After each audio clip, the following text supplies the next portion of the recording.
This is a CBS News Special Report. I'm Jon Axelrod at CBS News headquarters in New York. Good morning. For the first time, an Ebola patient has died in the United States. The Dallas hospital treating Thomas Eric Duncan announced that he died this morning. He was 42 years old. Duncan came to the United States from Liberia nearly 3 weeks ago. Let's bring in Dr. Jon LaPook right now. Doctor, this looked like a case of there was very little that could be done for Mr. Duncan. Well, we heard in recent days that he was on dialysis. That means his kidneys had failed. He had a breathing tube, so with problems with his lungs. And this is typical for the end stage of Ebola, where you have all the organs failing because there's not enough blood flow initially. There's severe diarrhea.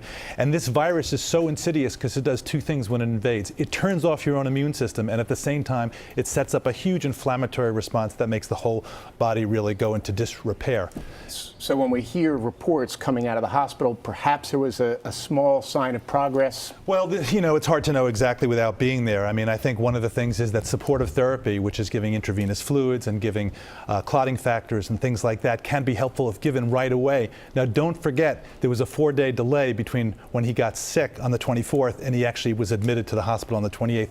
Who knows? It's speculation whether that made a difference. I think that it's very interesting right now. There are a bunch of therapies that are coming out. There are medications to treat it by interfering with the way the virus replicates, and there are some vaccines, so we're going to have to hope for that. What is the takeaway for the American public now that will hear this news in terms of their understanding of the threat?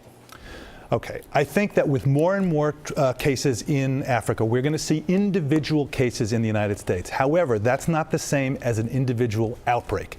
The CDC and everybody else is telling us we have the technology to stop it in its tracks. I do think, though, as we're hearing with breakdowns in protocol, that we need to beef up our ability to follow protocols. And specifically, as cases start to go into emergency rooms, I think you're going to have to see that people know how to put on and take off that protective equipment. But individual cases do not equal outbreak. That's exactly right. Dr. Jon LaPook, thanks very much. To repeat, Thomas Eric Duncan, the first person diagnosed with Ebola in the United States, has died.